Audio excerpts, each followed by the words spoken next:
The wind had teeth that morning. It howled through the rusted gate hinges and bit at the corners of her shawl as she knelt over the grave. The earth was dry and packed hard, like it resented giving up space for one more soul. Her hand trembled as she pressed a little wooden cross deeper into the dirt, its edges crudely carved, letters barely legible. Lena Wyatt, age 6. That was the last one. Husband, sons, daughter, all gone. Clara didn't cry. She didn't have the strength anymore. The tears had dried up somewhere between her husband's fever breaking and her daughter's tiny lungs giving out 2 nights ago. What was left was silence. Heavy as iron, quiet as death. A horse's distant whinny broke the stillness, but it was far off, too far to mean anything. She stood slowly, her knees stiff, her bones hollow. The ranch behind her was little more than a ghost. Barn half collapsed, chicken coop empty, fence posts leaning like tired men. A single plume of smoke rose from the chimney, not for warmth, just to prove something still lived there. The land had not been kind to her. The neighbors had moved east or north, or simply disappeared. The prairie stretched out like an ocean of dirt and broken promises. But Clara stayed, because she didn't know where else to go. 3 days passed. She fed the mule, hauled water from the creek, lit the fire. She didn't speak. Who would she speak to? That morning, she stepped out with a bucket in her hand and saw footprints in the dust. Small, bare, fresh. Her breath caught. She scanned the horizon. Nothing but dirt and sky. Then a knock. 3 soft taps on the weathered front door.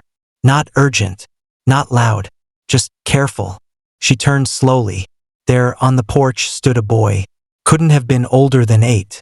Shirt torn, too big for his small frame. Knees scraped, hair tangled and dusted with wind-blown dirt. And his eyes wide, dark, and haunted, like he'd seen things no boy should. She didn't move at first. Neither did he. "What's your name?" she asked finally, voice dry as creek rock. He shook his head, looked down. His arms hung stiff at his sides. "You hurt." He shook his head again, but his lip had a split in it, and one side of his face looked bruised. A long silence passed between them. Then Clara opened the door wider. "Just an inch." "You hungry?" He nodded once, barely. She stepped back, and he followed, like a shadow slipping into a darker room. He sat at the table like he didn't know what furniture was for, legs dangling, back straight. Clara poured water into a tin cup and set it in front of him. He drank without blinking. 3 gulps, then wiped his mouth on his sleeve. She scooped him some beans from the pot, stale but warm. He ate without speaking. No slurping, no chewing sounds, just silence. "You got people?" she asked. No answer. She tried again. "You run from someone?" Still nothing. He just kept eating. Slow, deliberate, like the food might vanish if he rushed. That night, Clara lay awake on the far side of the cabin, near the stove. The boy curled in the corner with an old quilt wrapped tight around him. His eyes stayed open long after the fire dimmed. She didn't ask questions again. Not yet. The quiet between them wasn't heavy. It was respectful. 2 ghosts sharing the same haunted place. Next morning, she found him already outside, sweeping the porch with an old broom half missing its bristles. He didn't look up when she stepped out, just kept working. That evening, he fed the mule and brought in wood without being told. On the 3rd day, she asked again, "What's your name?" He paused, a log in his arms. Then softly he said, "Jonah," just that, then turned and kept walking. The next time she went to town, people stared. She hadn't left the ranch in weeks, not since the last coffin was nailed shut. Clara Wyatt was spoken of in hushed tones these days, pity and whispers and bad luck. At the general store, Miss Ramsey spotted the boy beside her and raised her eyebrows. "You got yourself a new hand, Clara?" Clara said nothing, just bought sugar and salt and left. She felt the stairs follow her down the street, like arrows, like blame. That night, as the wind picked up again, Clara watched the boy from the window. He sat on the porch steps, looking up at the stars like he knew them, like they were familiar. Her hands ached from chopping wood. Her chest ached from something else. She leaned against the doorframe. That name real? Jonah? He looked back at her. Didn't answer. But she saw the way his shoulders tightened. I lost mine too, she said quietly. My name. After enough people die, it don't fit right anymore. He looked away, but she could tell he was listening. She stepped out beside him and sat on the top step. I had a daughter, she said. Lena. She was your age. Maybe younger. Silence. I don't expect you to be her. He didn't move. I don't expect you to stay either. Still nothing. Then, barely above a whisper, he said, I don't got nowhere else. Clara looked at him for a long time. The prairie was quiet that night. No coyotes. No wind. Just the sound of two broken souls breathing the same air. And somewhere in the dark, something shifted. Not loudly. Just enough. Enough to mean this wasn't the end of either of them. Just the beginning. The boy's presence didn't just bring whispers in town. It brought warnings. By the end of the week, Clara noticed it in the way folks looked at her. They didn't greet her with the usual nods. Some turned away. Others stared too long. Eyes narrowed, like they were trying to solve a puzzle they didn't like the shape of. At the feed store, Mr. Harlan cleared his throat before handing over her sack of oats. You talking in strays now, Clara? She met his eyes. He's not a dog. Harlan shrugged. Didn't say he was. Just saying, in times like these, people get scared. Don't know who's who. You should be careful who you let under your roof. That night, she stared at the lantern flame on the table. The boy sitting across from her eating boiled potatoes in silence. Some folks in town think you're trouble, she said quietly. Jonah didn't look up, just kept chewing. You're not from any of the ranches around here. You didn't come through the station. And you don't say much about where you been. He wiped his mouth with the back of his sleeve and said, Ain't got much to say. She studied him. The bruises on his arms had started to fade. The split on his lip had scabbed over. But something behind his eyes stayed the same. Like he was always listening for footsteps, always ready to run. Did someone hurt you? He didn't answer. You run from somewhere bad? Still nothing. Clara sighed and leaned back in the chair. I don't need the full story. But if someone comes looking, I gotta know if there's danger walking toward my gate. After a long silence, he said, It wasn't a town I ran from. She glanced up. It was a man. His voice was flat. No tremble. But she heard the weight in it. He pushed the tin plate forward. Thank you for supper. Then he stood and walked toward his bedroll in the corner. By the weekend, a rider came out from town. Deputy Morgan. Broad-shouldered, red-faced, always sweating even in spring winds.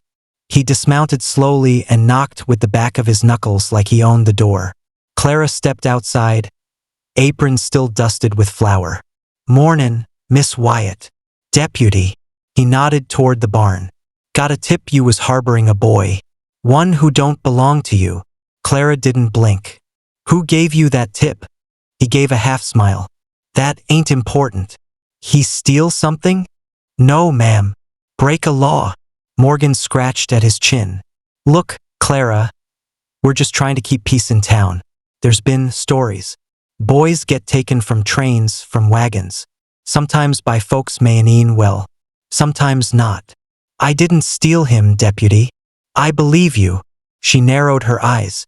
But I still gotta ask. Who is he? He said his name is Jonah. And where's he from? He didn't say. Morgan exhaled hard. See, that's the problem. Clara crossed her arms. No, the problem is a woman can't feed a hungry child without being accused of kidnapping. He ain't white, Clara. There it was.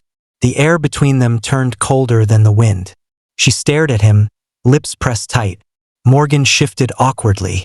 Look, maybe he's Mexican, maybe part something else. He's dark enough for folks to worry. We've had raids out near the canyon. Folks think he might be a scout. Just saying, it's got people spooked. Clara took a slow breath. Then maybe people ought to stop listening to spook talk. Morgan gave a half nod, not willing to fight it further. Just keep an eye. If someone comes asking, you let me know. We don't need another Pine Hollow. As he turned to mount up, Clara said, if someone comes asking, I'll handle it. That evening, she found Jonah sitting behind the barn with a knife in his hand, whittling a stick down to nothing. She sat beside him in the dirt, knees bent. The law came asking. He didn't stop carving. They think you're part Comanche, or maybe Apache, maybe neither, maybe both. Still nothing. They said there were raids nearby, a missing child, people scared of spies. Jonah stopped. They said you might be one. His hand tightened around the knife. Then he said, my mama was white. My papa wasn't. She didn't answer. They both gone. Clara nodded slowly. You don't owe me more than that. I ain't a scout, he added quickly, voice sharp for the first time. I know. He turned to her. You believe me? Yes. He blinked. His face didn't change, but something in him softened. Just a little. Then he looked back to the stick. That man that was chasing me. He said I don't belong nowhere. Said I wasn't worth keeping alive. Clara's breath caught. She wanted to put a hand on his shoulder but didn't. She just sat there. After a long while, she whispered, you're wrong. He looked up again. You belong somewhere. You just hadn't found it yet. The next morning, she let him saddle the mule by himself. His hands were small, but he was careful, deliberate, like he'd seen a man do it once and never forgot. As they walked into town together, Clara could feel eyes on her again. Mrs. Thornton crossed the street. Mr. Harlan didn't say good morning. Inside the post office, Miss Ramsey whispered to someone behind the counter, gaze flicking toward Jonah. On the way out, a young ranch hand spit near Clara's boots and muttered, should have left him where you found him. She stopped cold. Jonah froze too. Clara turned, eyes hard as flint. Say that again. The man smirked. Just mean. Half-breeds ain't got no place here. Before he could blink, Clara slapped him across the face. The sound cracked through the street like a gunshot. Silence. The man stumbled back, hand to his cheek, too stunned to speak. Clara didn't wait for a reaction. She just turned and walked off. Jonah followed close behind, eyes wide, a little scared.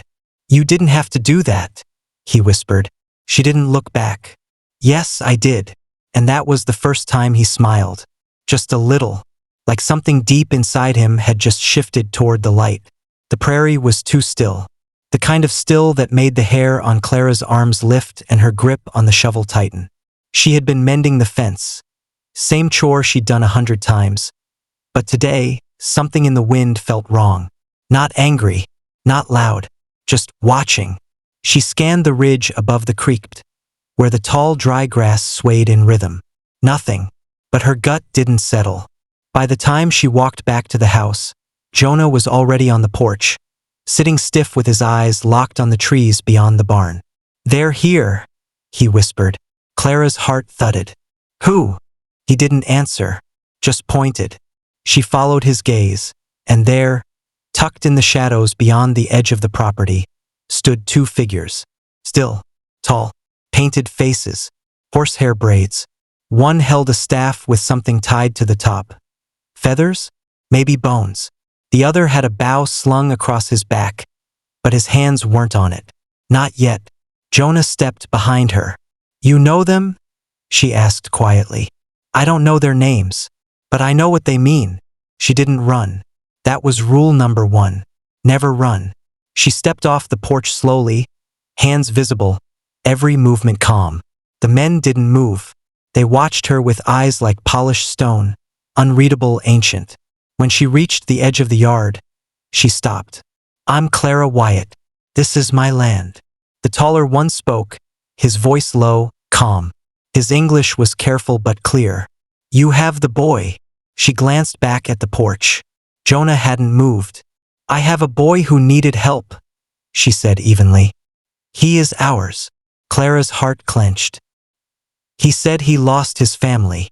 The man's jaw twitched. He was taken from his family, sold, moved, hidden.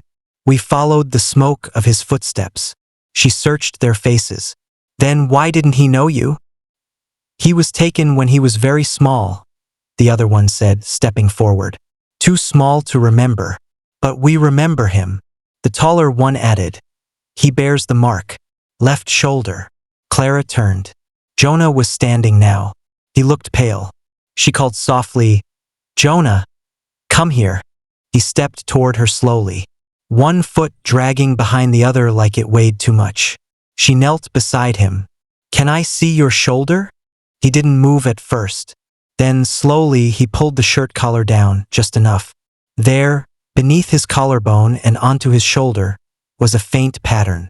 Not a tattoo. A burn. Circular. Worn and pale with time, but clearly man-made. Something carved hot and pressed into him long ago. Clara's breath caught. The man with the bow stepped forward, kneeling now. He spoke something in a language Clara didn't understand. Jonah's lip trembled. What did he say? The man looked into his eyes. I said your mother named you Elon. It means friendly. You were born in winter. That burn, that was not from us. It was from the men who took you. Clara felt Jonah's hand close tight around her wrist. They killed my papa, he whispered. He tried to stop them. The taller man nodded solemnly. We know. He was our brother. Later that night, the men sat around Clara's table, their horses tied just beyond the barn. The lantern glowed low, and the fire crackled slow. They said their names were Chaska and Wanato, brothers, hunters, and not Comanche as the townsfolk feared, but from a smaller tribe that had long since been scattered by raids and sickness. They had followed faint rumors, whispers of a boy with dark skin and no name, a boy who didn't speak his language but carried the face of their bloodline. We do not take him, Chaska said quietly. Not unless he wishes to come. Wanato looked at Clara. You treated him with honor, with truth. That means more than blood alone. Clara folded her hands. He's not mine. I just gave him shelter. Jonah sat near the fire, arms crossed, listening. Then he said, If I go with you, will I have a home? Chaska didn't smile, but his voice softened. Yes. And if I stay? The pause was long. Wanato replied, Then we leave. And we thank you. Jonah looked at Clara.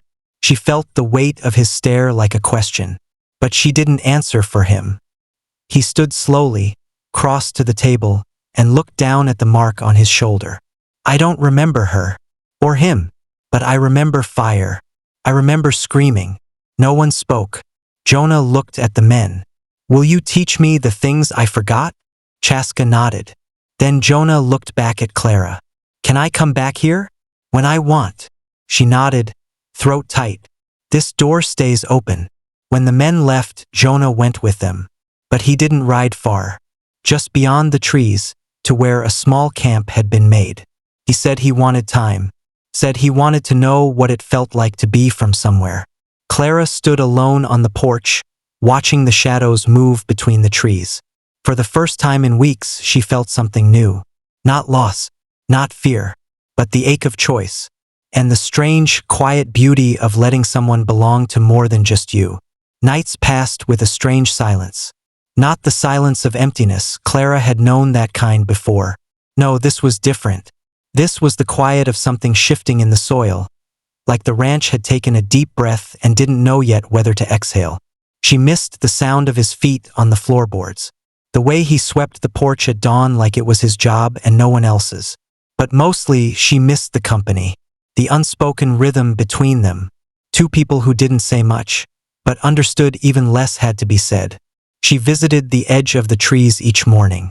Not too close, just enough. And each time, she saw smoke rising beyond the cottonwoods. A small signal. They were still there. Jonah was still there. And then, on the fourth morning, she saw him waiting near the split rail fence. She said nothing at first, just leaned on the post and let the wind move through the grass between them. He looked taller already, his shoulders square. A necklace now hung around his neck. Small bone beads, dark wood, and a carved piece shaped like a crescent moon. They taught me how to track deer, he said finally. How to tell time by the clouds. Clara smiled. That so? He nodded. Wanato says my name is Elon, but I can still be Jonah too. You can be both, she said. You always could. He looked at her for a long time, like he wanted to say something heavier, something bigger. Then, finally, I didn't know where I came from. Now I do. But I still think about the mule, and the beans, and the way you slapped that ranch hand in town. She laughed, a dry and quiet sound. So you're saying I made an impression? He nodded. Yeah. Pause. You still want help mending the barn? Clara blinked. The question came like a rock tossed gently into water. No splash, just ripples. I wouldn't mind it, she said. The roof still leaks when it rains. He hopped the fence without asking and walked beside her toward the barn. That night, Chaska and Wanato joined them again. No ceremony, just quiet presence. Peace offering. Wanato brought smoked meat wrapped in bark. Chaska handed Clara a small satchel of herbs for sleep. Jonah sat by the fire and showed her how to string beads like Wanato had shown him. His hands were careful now, precise. Later, after the men had left and the stars were thick above the roof, Jonah sat with her on the porch. Chaska says war is close. Not here, maybe, but somewhere west. He says soldiers are coming through the territories again. Fast. Hungry. Clara's eyes narrowed. What for? He didn't say. Just that we might want to be ready to move. Clara stared into the night. The idea of moving after burying everything she'd ever known felt wrong. But then she looked at Jonah Elon and realized something. Maybe home wasn't the land. Maybe it was whoever stood beside you when the dust kicked up. The trouble came 2 days later. It started with hoofbeats. Distant, steady, and wrong. Not like the casual ride of a neighbor passing by. This was sharp, purposeful, like they were looking for something. Clara stepped outside with her rifle slung low. 3 riders approached from the south trail, dust rising behind them in a hard line. Blue coats, shiny buttons dulled by road dirt. Union remnants turned hired muscle, more loyal to coin than country. The leader pulled up first, eyes cold beneath his broad hat. You Clara Wyatt? I am. He nodded toward the house. Got word a boy was here. One not born from your blood. She didn't answer. You housing a runaway? She glanced at Jonah, who now stood just behind the door, one hand curled around the frame. He's not a runaway, she said flatly. He's been identified. The man went on. Indian agents up north said he fits the profile of a child taken years ago, marked and sold through camp trades. If he's been raised outside his own, he needs to be turned over. Clara stepped down from the porch, rifle still hanging but her voice like steel. He's not yours to take. He's not yours either. The man reached into his coat. Too fast. The sound of an arrow slicing air stopped him cold. From the tree-line, Wanato stepped forward, bow half drawn, not shaking. Chaska emerged behind him, arms crossed. Silent. Watching. The soldiers froze. Jonah stepped outside now, the moon catching his necklace. I'm not property, he said, voice loud and clear. I'm not missing. I'm not yours. The leader sneered. You're confused, boy. We're the law here. No, Clara said, stepping beside him. You're hired hands looking for easy targets. But you just picked the wrong house. The standoff stretched long and tense. No one moved. Wanato's bow didn't lower. Chaska's knife glinted on his belt. Clara's rifle hung, but her grip never loosened. Then the second rider muttered, "This ain't worth the pay." The third spat in the dirt. "We'll come back." "Then pack light," Clara said. "There won't be much left of you to carry out." The leader looked at Jonah again, this time with something colder. Not hate, not threat, resentment, like he'd just lost a prize. Then he turned, spurred his horse, and rode off. The others followed. They stood there for a long while after the riders disappeared. Nobody spoke. Then Jonah whispered, "They'll come again." Clara nodded. "Then we'll be ready." But in that moment, something else settled. Not fear, not anger, but the quiet, settled truth of us. There were 3 of them now. Maybe 4 if you counted the wind that always came at sunset. And they weren't running anymore. The days that followed passed like quiet thunder. Steady, slow, but carrying something heavy just under the horizon. The soldiers didn't come back. But the silence they left behind felt like a warning carved into bone. Clara reinforced the windows. Juanato sharpened tools that weren't meant to be weapons but could be. Chaska began leaving early, returning only after nightfall, each time bringing news from further out. Troop sightings, displaced families, talk of treaties snapped in half like brittle twigs. Jonah didn't ask to go, but he watched, listened, absorbed everything. Sometimes, Clara would find him kneeling by the mule, whispering words in the old tongue. Words Juanato had taught him. Words his father must have once said in softer times. Other times, he would sit alone behind the barn, stitching tiny bones and beads onto a scrap of leather, working so carefully you'd think he was repairing something sacred. Maybe he was. It was early morning when Clara found the satchel on the porch. Simple, worn, a sprig of cedar tied to the drawstring. Inside, a bundle of herbs, a carved comb, and a strip of painted cloth folded 3 times. She brought it to Jonah as he sat mending a fence rail. He looked up, saw it, froze. "Chaska?" he asked. She nodded. "He left it for me?" "He left it with you." Jonah took the bundle in his hands and held it like it might break if he breathed too hard. After a long pause, he said, "They're moving west, following others." "And you?" He didn't answer. Not yet. That night, Clara laid the table for 2. The extra setting was still in the drawer, and she left it there this time. Jonah watched her from across the table, his face unreadable, his plate untouched. Finally, he spoke. "I want to stay." The fire cracked once in the hearth. The air between them held still. "I want to keep learning from them," he said. "But I want to sleep here, come back here, help here." Clara felt something uncoil inside her. Relief? Maybe. But it wasn't soft. It was sturdy, rooted. "You sure?" she asked. Jonah nodded. "You didn't just feed me, Clara. You didn't just give me shelter." He swallowed hard. "You saw me." She reached across the table, slow and quiet, and laid her hand over his. And for the first time, he didn't flinch. Weeks passed. Juanato and Chaska returned twice more before the season changed, teaching Jonah songs, showing him how to read weather from birds and smoke. They left him with stories, artifacts, the rhythm of who he was meant to be. Clara taught him too, in her own way, how to seal a barn door before the wind comes screaming, how to read a man's face from across the street, how to make do when the world gives you scraps and still walk proud. And every so often, they'd ride into town together. Heads still turned. Whispers still followed. But people stopped talking to her about it, because they knew what her eyes said before her mouth ever opened. "This one's mine. Not by blood, not by law, by choice."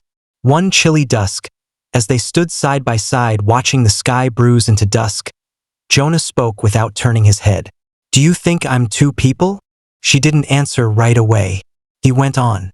"The boy they raised, and the one you found, are they different?" She shook her head. "I think you're the same." "How?" "Because both of them are learning how to love this place, without being owned by it." He glanced at her. She smiled. "That's something only the strongest men ever figure out." Spring came slow. The wildflowers returned first. Just a few stubborn little bursts of color in the hard ground near the fence line. Then birdsong. Then the sound of the creek rising with snowmelt. Clara caught Jonah standing by Lena's grave one morning. He had laid the painted cloth across the little cross, weighted it with 2 smooth stones. "She'd like it," he said. Clara's voice was soft. "She would have liked you too." He looked down, then back at the house. "Do you think she watches from somewhere?" "I do." Jonah reached into his pocket and pulled out a bead from Juanato's last visit. He placed it on the grave next to the cloth, then turned to Clara and said, "I think I'm ready. Ready to help someone else, if they ever come." She blinked back, the sting in her eyes. "You already have." He looked confused. She stepped forward and rested her hand on his shoulder. You helped me. Years later, townsfolk would whisper about the Wyatt Ranch, not with suspicion, but with respect. They'd talk about the boy who grew into a man with 2 names and a quiet, steady way about him. The one who never missed a planting season, who traded fair, who showed mercy where others wouldn't. And they'd talk about Clara, the widow who buried everyone she loved and still found the strength to love again. Not through luck, but through choice. Through the simple, stubborn act of saying, you belong, even when the world tried to say otherwise. And on cold mornings, when the prairie was quiet and the sky just starting to blush, they could still be seen together, mending a fence, feeding the mule, waiting for something more than survival. Waiting, always, for the next knock on the door.